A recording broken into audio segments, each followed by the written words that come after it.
It'd be fair to say that no previous state election in Queensland has been more important than the one we're going into now.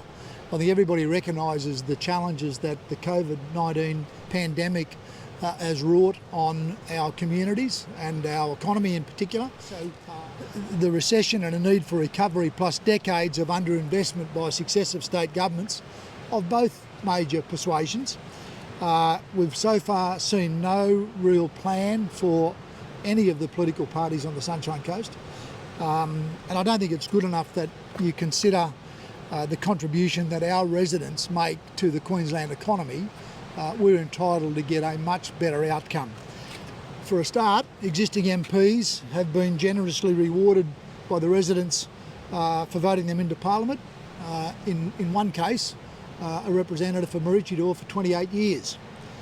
It's high time they, and any candidates for that matter, demonstrated respect for our community with a clear plan to deliver what's needed most. I want to encourage our residents to take every opportunity in the lead up to this election to have a long, hard look at what candidates have to offer.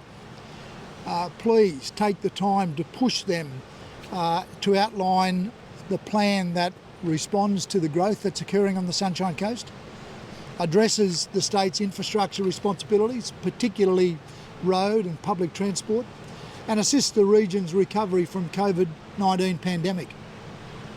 Don't accept an MP or candidate who says they're pushing for the government to make a commitment. We may have a new government. We may have the same government. We may have a government that's got to engage with the crossbenchers to maintain authority. Insist on candidates providing their commitment, their personal commitment to their electorate on what they're prepared to do, not what they want others to do. The time for lazy representation and buck passing is well and truly over, particularly if you want to retain our lifestyle and secure a better economic future for our region with all the challenges that we've been confronted with COVID. So Sunshine Coast Council, on behalf of our community, is in our primary role as a local advocate, is seeking 10 commitments, none of which are unreasonable or unjustified, and none will be news to either of the major parties. Firstly, we want to provide statutory protection by primary legislation to preserve and maintain the regional interurban break that straddles the boundary between Sunshine Coast and Moreton Bay. Secondly, endorse Council's submission to UNESCO for the region to secure a biosphere designation. Thirdly, confirm the state's contribution to and deliver the expansion of the Bruce Highway from Steve Irwin Way at Beerburrum, to the Caloundra Road interchange by 2025. Address the $230 million funding shortfall for the duplication of the North Coast rail line from Beerburrum to Landsborough. Maintain the existing $7.5 million commitment in the state budget to deliver the detailed business case for Stage 1 of the mass transit solution by December 2022, with the Department of Transport and Main Roads to lead the development and the detailed business case, as this will form a critical part of their transport and public transport network. Subject to the outcome of the business case for the Malula River interchange, which anybody who uses that on a daily basis knows is a pinch point, subject to that upgrade, which is due to be completed by December 2020, regardless of who is in power, commit to fund and deliver this critical project within the next term of government. Otherwise, that dangerous intersection will be in the headlines for all the wrong reasons. Contribute $20 million towards the $68 million required to deliver Stage 1 of the expansion of the Sunshine Coast Stadium. And I note the LNP have already committed to that.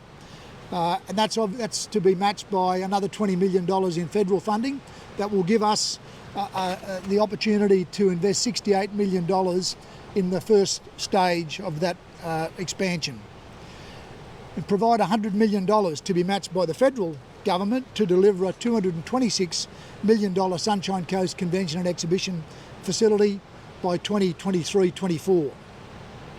And provide policy and regulatory support for the Sunshine Coast to position itself as a digital trade hub on the back of the investment and work that Council has already done by bringing ashore the international broadband submarine cable. And finally, number 10 is to commit to finalise a city deal for South East Queensland by the end of July 2021 and support the development of the candidature file to host the 2032 Olympic and Paralympic Games in Queensland. Now, I'm not telling you who to vote for. I'm telling you and the people who will see your coverage on the media to carefully question the people that are standing in their electorate so they understand what it is they stand for. And as I said, don't just accept we'll put a petition or we'll put a plan to the government. We want to know now, before people go and vote, what's going to be delivered. So Council will work with whoever forms government to see that these commitments are delivered. Happy to take your questions. What conversations have you had with candidates at this stage? Yes, there are some candidates who've made the time to come and have a talk to me. And I welcome that opportunity for them to do that. As I said, I take great responsibility and great pride in the role that the people of Sunshine Coast have put me in. There's one mayor, there's 7 state electoral divisions on the Sunshine Coast.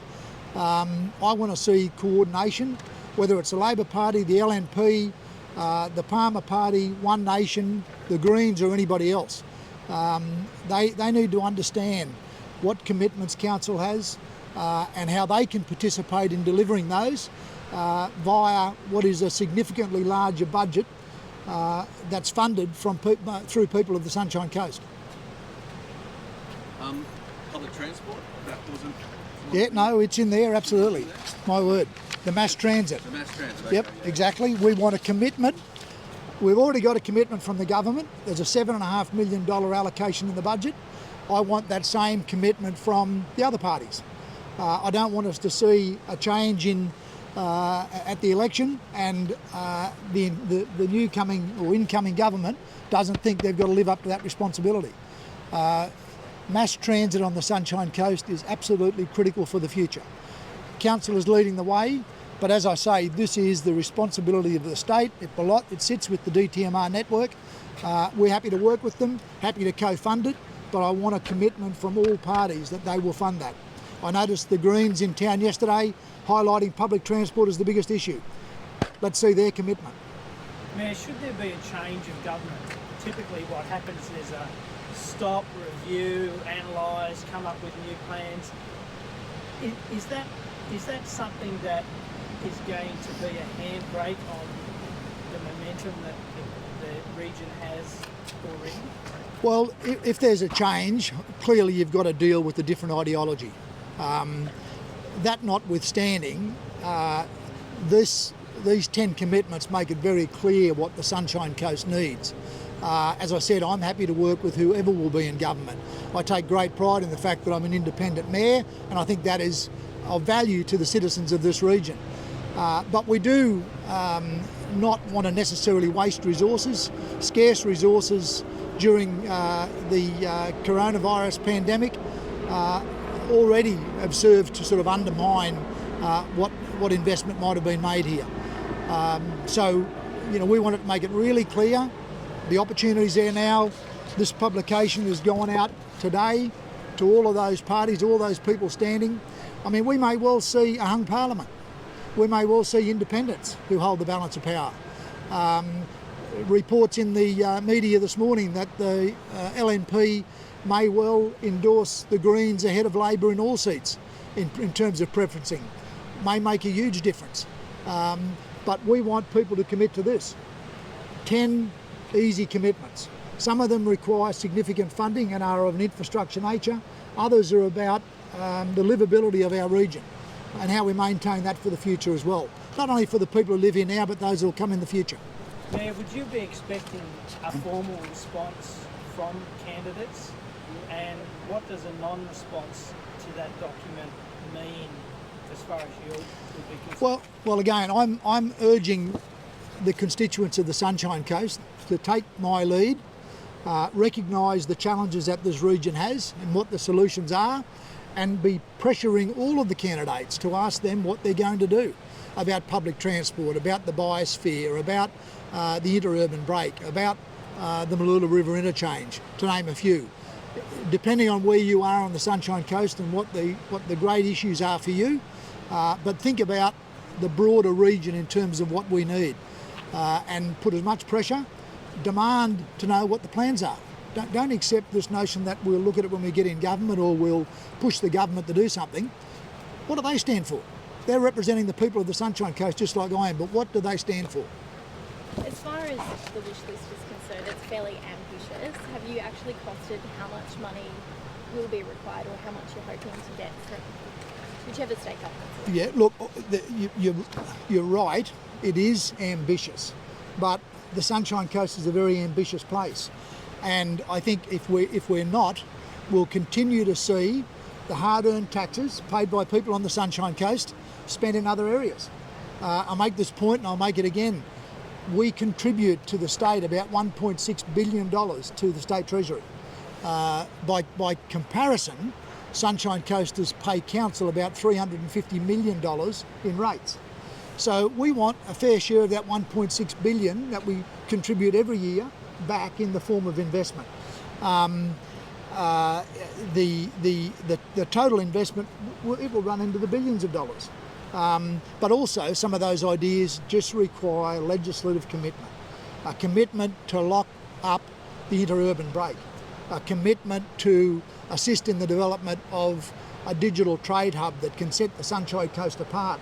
Have a look at where the growth has been in the stock markets during the COVID-19 in the US and in Australia. It's been in tech stocks. That's pointing to the future, and we want to be, on that ride here on the Sunshine Coast. We can become a crucial area in terms of digital technology, and that will create new jobs that people will enjoy, along with enjoying the lifestyle of the Sunshine Coast for decades to come. You mentioned the time for passing the buck is over, and you also mentioned the Maroochydore electorate. Yes. Do you think it's time for a change in Maroochydore? Oh, look, I think anyone who's served for 28 years, that's enough.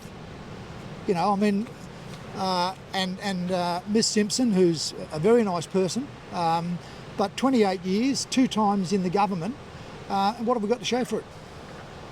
Really, what have we got to show for it? So, I would urge the people of Maroochydore to think long and hard about where they're going to get the best outcome. Another 4 years of the same lack of delivery doesn't enhance our region at all, particularly with the investment that's going into Maroochydore, the establishment of the city centre. I said this a couple of weeks ago to you that, anyone who's been in government, in politics for 3 or 4 terms, that probably is oodles. And if you've been there and not delivered, then definitely time's up. But ultimately, that's a matter for the electorate to decide when they place their vote. Thank you.